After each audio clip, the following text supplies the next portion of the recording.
Sheet తీసుకోండి, మీ number చేసింటారు, మీ number అదే కాదని తీసుకోండి. ఒకవేళ మీ నంబర్ కాకపోతే మీకు వాళ్ళే చూపిస్తారు, మీరు ఏం టెన్షన్ పడాల్సిన అవసరం లేదు. కూర్చున్న తర్వాత 9-10 కంటే మీకు ఈ ఓఎంఆర్ షీట్ ఇస్తారు. ఫస్ట్ ఇది ఓఎంఆర్ దాంతో పాటు ఈ ఆన్సర్ చేపిస్తారు. ఇది బుక్లెట్ అంటారు, బుక్లెట్. ఫస్ట్ దీంట్లో మీరు చేయాల్సినది ఏంటంటే ఇది మీకు సంబంధం లేనటువంటిది. ఇది దీంట్లో మీరు చేయాల్సినటువంటిది ఏంటంటే ఒకటి పైన ఒకటి ఇక్కడ ఉండదు, అక్కడ మెయిన్ ఆన్సర్ బుక్లెట్ నెంబర్ అని ఉంటుంది. మెయిన్ ఆన్సర్ బాక్స్ కనిపిస్తున్నాయి మీకు 3 బాక్సులు. ఆ main answer sheet booklet number అనేటువంటిది ఎక్కడ ఉంటుంది? ఇక్కడ ఉంది. ఇక్కడ ఇది main answer sheet. This the main answer sheet. ఈ main answer sheet serial number ఇక్కడ ఉంటుంది. ఇక్కడ ఉన్నాయి 007, 001 రెగ్యులర్గా అదే వస్తుంది. 001 నుంచి 020 వరకు అట్లా వస్తుంది. ఈ నంబర్ వెరీ ఇంపార్టెంట్. ఈ నంబర్ ఏమైతే ఉందో ఆ నంబర్ని మీరు ఇక్కడ డిస్ప్లే చేస్తారు. ఈ బాక్స్ ఉన్నాయి కదా, 3 డిజిట్స్ ఉంటాయి మీకు. 001, 002, 003, 004, 005, 006 లేదా 020 20 ఉంటారు. ఒక రూమ్ లో 20 నంబర్స్ మాత్రమే ఉంటారు. అది ఇక్కడ రాస్తారు. అయిపోయిందా? ఇదే నంబర్ సేమ్ నంబర్ ఇక్కడ ఈ 3 పార్ట్లు ఉంటాయి మేము. ఈ 3 పార్ట్స్ ఉంటాయి. This is the OMR. ఈ ఓఎంఆర్ లో 3 పార్ట్లు ఉంటాయి. This part 1, part 2, part 3. Part 3లో మీరు ఎటువంటి పరిస్థితుల్లో ఏమీ రాయకూడదు, అసలు టచ్ చేయకూడదు. మరి పార్ట్ 1లో ఏముంటాయి సార్ అంటే మీ ఆల్రెడీ హాల్ టికెట్ నెంబర్ ఉంటుంది, మీ ఫోటో ఉంటుంది, మీ రిజిస్టర్ నెంబర్ ఉంటుంది. అంటే అది register number, hall ticket number, మీ ఫోటో ప్రింట్ అయి ఉంటుంది, ఆల్రెడీ ప్రింట్ అయి ఉంటుంది. మీరు ఎంటర్ అయితేనే ఈ ఓఎంఆర్లో నుంచి ఉన్నది మీదేనా కాదా చెక్ చేసుకుంటారు సార్. మీ ఫోటోనా కాదా, మీ రిజిస్టర్ నెంబర్ కాదా. మీ రిజిస్టర్ నెంబర్ కాదా ఎట్లా టెస్ట్ చేస్తారు? మీరు హాల్ టికెట్ మీద దీని మీద చెక్ చేసుకోండి, మీ ఫోటో చెక్ చేసుకోండి. ఇన్ ఎనీ కేస్ ఏమైనా అది అబ్స్ట్రాక్షన్ అయిందనుకోండి, వెంటనే అక్కడ ఉన్న చీప్ ఉంటాడు, ఆ చీప్ చెప్పండి సార్ ఇది నాది కాస్త ఓఎంఆర్ అని చెప్పండి. అక్కడికి చదువుతారు. మీ ఓఎంఆర్ బఫర్ ఓఎంఆర్ వచ్చుంటాయి. ఎవరికి చెప్తున్నాను, ఆంధ్రప్రదేశ్లో నాకు తెలిసి 10 లక్షల మంది రాస్తారు. 10 లక్షల మందికి ఓఎంఆర్లు కరెక్ట్గా వచ్చింటాయి.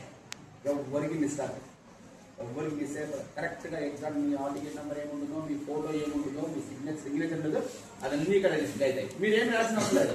OMR seat. రెండోది ఇక్కడ సిగ్నేచర్ ఆఫ్ ది క్యాండిడేట్ ఉంటుంది. ఇక్కడ 2 ఉంటాయి, signature of the invigilator, signature of the student. Invigilator చేస్తారా, క్యాండిడేట్ చేస్తారా? సిగ్నేచర్ ఆఫ్ ది క్యాండిడేట్ చేయాలి. ఇన్ కేస్ మీరు ఏదో టెన్షన్ పడి సిగ్నేచర్ ఆఫ్ ది ఇన్విజిలేటర్ చేసినారు, టెన్షన్ పడుతుంది, తప్పు చేయదండి. ఒకవేళ చేసినారనుకోండి తప్పేం కాదు, అది మిమ్మల్ని ఏమి ఊరి తీయారు. అక్కడ చాలా ఉండాలి, అంతే చాలా ఉండాలి. ఒకవేళ జరిగింది, ఇన్ కేసు జరిగింది అక్కడ దాన్ని స్ట్రైక్అవుట్ చేసి ఇన్విజిలేట్ చేస్తారు. సో ఇక్కడ చేసినటువంటి ఏమి full signature of the student అనే పైన ఉంటుంది. So full signature of the invigilator మీరు చేసిన తర్వాతనే కింద మీకు ఇన్విజిలేట్ ఉంటుంది. సో పైన కింద పైన చేయదండి. ఒకవేళ చేస్తే మిమ్మల్ని ఊరి తీయారు. సార్ చెప్పండి సార్ మిస్టేక్ అయిపోయిన పాయింట్ ఏదో ఒక 2 తింటారు, సారీ సార్ అని చెప్పండి. ఒకటి ఎగ్జామ్ అయిపోయిన మీ నోట్లో నుంచి ఏమి రావాలి, ఒకటి పెట్టుకోండి. మీ 2 అయిపోయినాయి. So date of examination already ఉంటుంది.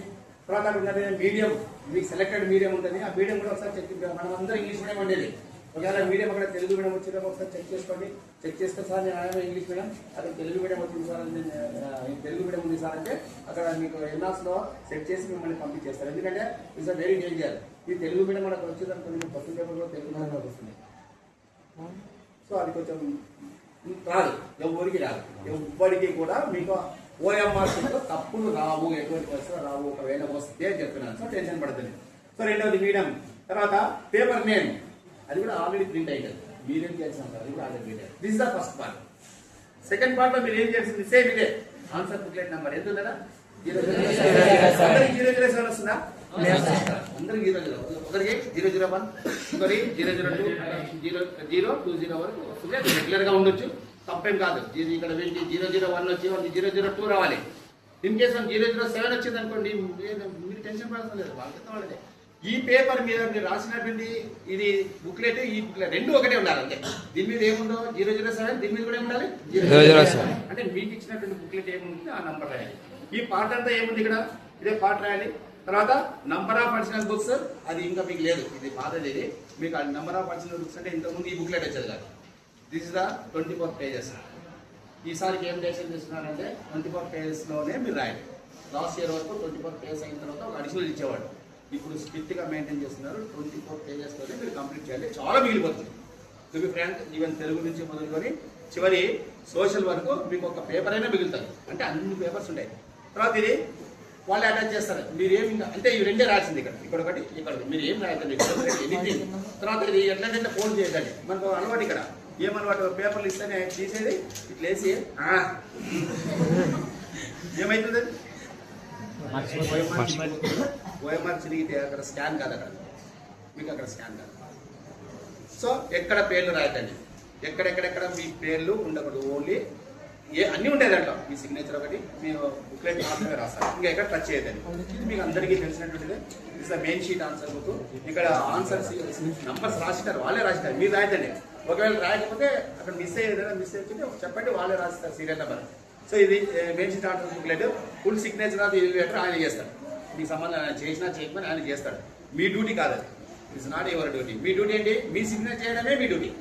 అక్కడ ఇన్విజిలేటర్ చేస్తాడా చేయడా అనేది అది అతనికి సంబంధించిన ఇన్విజిలేటర్. ఒకవేళ చేయకపోతే అది ఏమైనా జరిగితే ఆయనే తీసుకెళ్ళి లోపలికి వేస్తారు. సో మీకు సంబంధం లేదు. ఇక్కడ సబ్జెక్ట్ ఫస్ట్ ఏముంది? పేపర్. మీకు ఇది డౌట్ వచ్చింది అనుకోండి, ఇప్పుడు క్వశ్చన్ పేపర్ వచ్చేసినారా? అది దీంట్లోనే ఉంటుంది, దీంట్లోనే ఉంటుంది. తెలుగు పేపర్ 1 పేపర్ అదే మామూలుగా కోడ్ ఏమన్నా రాయండి. ఇక్కడ 01 0T 01D 01D అది రాసేయండి, తెలుగు రాయండి. ఇది అయిపోయినా మరి దీనికి వాళ్ళే వస్తారు మీ దగ్గరికి. వాళ్ళే వచ్చి ఈ విధంగా పైన పెట్టేసి ఇక్కడ ఉంటుంది కదా, ఇది సింబల్ ఉంది కదా, ఈ స్టాప్లర్ వేస్తారు. ఇక్కడ స్టాప్లర్ వేసి స్టిక్కర్ ఉంటుంది, ఆ స్టిక్కర్ అతికిచ్చేస్తారు. మీ పని అయిపోయింది, దీంతో పని అయిపోయింది. సో మీరు చేయాల్సిందండి క్వశ్చన్ పేపర్ ఇస్తారు, నీట్గా తీసుకొని బాగా చదువుకోండి. క్వశ్చన్ పేపర్ బాగా చదువుకోండి. మీరు 15 నిమిషాలు బాగా క్వశ్చన్ పేపర్, ఎందుకంటే 3 hours 15 minutes ఇస్తారు మీకు. 3 గంటల 15 నిమిషాలు దేనికి ఇస్తారు?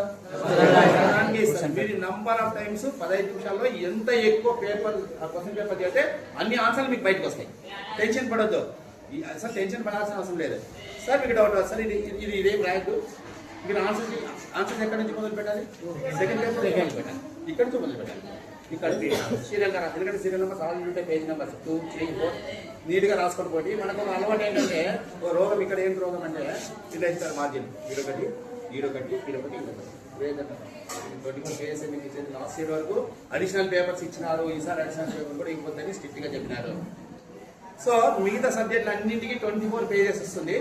ఓన్లీ పిఎస్ అండ్ ఎన్ఎస్ కి మాత్రం ఎన్ని పేజెస్? 18 పేజెస్ వస్తుంది. ఇక పెంచినారు ఈసారి 18 పేజెస్ వస్తుంది. 30 మిగులుతుంది, ఇది కూడా 30 మిగులుతుంది. నీట్గా రాయండి. మీరు రాయడం ఏంటి? Hand writing is very important. చాలా నీట్గా రాయండి. మనకి ఇక్కడ స్ట్రిక్ట్గా కరెక్షన్ చేస్తారు మన దాంట్లో, అక్కడ స్ట్రిక్ట్ కరెక్షన్ మీరు ఎందుకంటే మీ పేపర్ అట్లా రాస్తారు. మీరు మన దగ్గర మన ట్రైనర్ అయినారు, మన టీచర్లు మన మేడం బాగా ట్రైనర్ చేసినా మీరు ఎగ్జామ్ ఎట్లా రాయాలంటే మార్జిన్ ఇటు సైడ్ వేయండి, మీరు వీలైతే పైన వేస్తారు. మీకు ఇలా పెద్దగా వేసి రఫ్ అని రాసింది ఏం అవసరం లేదు, రఫ్ అవసరం లేదు. ఇక్కడ కావాల్సింది కింద రాస్తుంది, మీకు బార్డర్ వేసుకొని కింద మీకు మ్యాథ్స్లోనే మీకు రఫ్ అవసరం అవుతుంది, మీ ద్వారా అవసరం లేదు. ఇక రాసేసుకోండి పోండి, ఇంకా సీరియల్ రాసేసుకోండి అండి.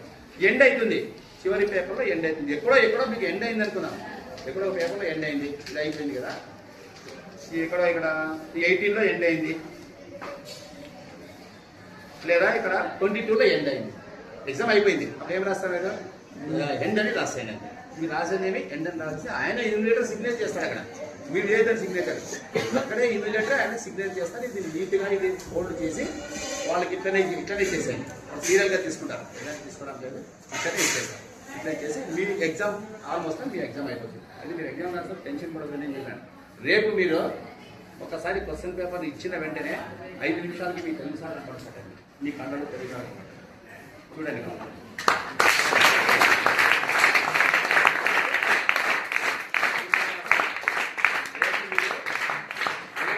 అద్భుతంగా రాస్తారు తెలుగులో. మీరే అనుకుంటారు సార్ మనం ఇక్కడ కష్టమైనటువంటి పేపర్ రాసినాం సార్, చాలా ఈజీ, ఎందుకంటే చదివింటారు కంప్లీట్. మీరంతా టెక్స్ట్ బుక్ని దాన్ని తినేసి అరిగిచ్చేసినారు. కడుపులో ఉంది మీకు టెక్స్ట్ బుక్, అక్కడ పోయి మీరు వామిటింగ్ చేయాలి అంతే. వామిటింగ్ ప్రయాణం చేశారు. మళ్ళీ నేర్చుకున్నదంటే బయటికి రావాలి. నేర్చుకున్న బయటికి రావడానికి మీ దగ్గర మెటీరియల్ చాలా ఉంది, బయట వాళ్ళకంటే మన దగ్గర మెటీరియల్ చాలా ఉంది. హ్యాపీగా రాస్తారు. మీరు రేపు వచ్చిన తర్వాత ఎగ్జామ్ అయిన తర్వాత గంతులు వేసుకొని వస్తారు, మీ సార్ దగ్గరికి గంతులు వేసుకొని వస్తారు. నిజంగా చెప్తున్నా, రేపు డీజీగా ఉంటుంది పేపర్. బాగా రాయండి, హ్యాపీగా రాయండి. రేపటి నుంచే మీకు ఎగ్జామ్స్ కానీ ఏం 2 రా మనం ఏం ఆలోచిస్తాం? మనం పాస్ ఆలోచిస్తాం. మంచి మార్కులు రావడం కాదు. ఎందుకు? ఏమి చదవడు బయట తిరిగేటువంటి వాడు బేవకూపనాలు వాడు భయపడాలి. మీరు బాగా చదువుతున్నారు, చదువుకున్నవే వస్తాయి. మీరు ఏమైతే చదువుకున్నారో అవే క్వశ్చన్ పేపర్లో ఉంటాయి. ఇది పక్కాగా చెప్తున్నాను. కాబట్టి మీరు హ్యాపీగా రాస్తారు. నేను మళ్ళీ చెప్తున్నాను, క్వశ్చన్ పేపర్ తీసుకున్న 10 నిమిషాలు 15 నిమిషాలు చదివిన తర్వాత మీ సార్ గుర్తొస్తారు. మీకు 100% రాసిస్తారు. సార్ 99 అన్నారు అని నిన్న 99 అని చెప్పారు. 100 మార్క్స్ చాలా మందికి వస్తాయి. తెలుగు మాత్రం 100 మార్క్స్ వస్తాయి. అంటే నీట్గా రాయండి, తప్పులు లేకుండా రాయండి. చాలా తప్పులు లేకుండా నీట్గా రాయండి. సార్ రారంటున్నారు 100 మార్క్స్. నేను గ్యారంటీ చెప్తున్నా, మీకు 100 మార్క్స్ నాకు తెలిసిన 5-6 మందికి తెలుగులో 100 మార్క్స్ గ్యారంటీకి వస్తాయి.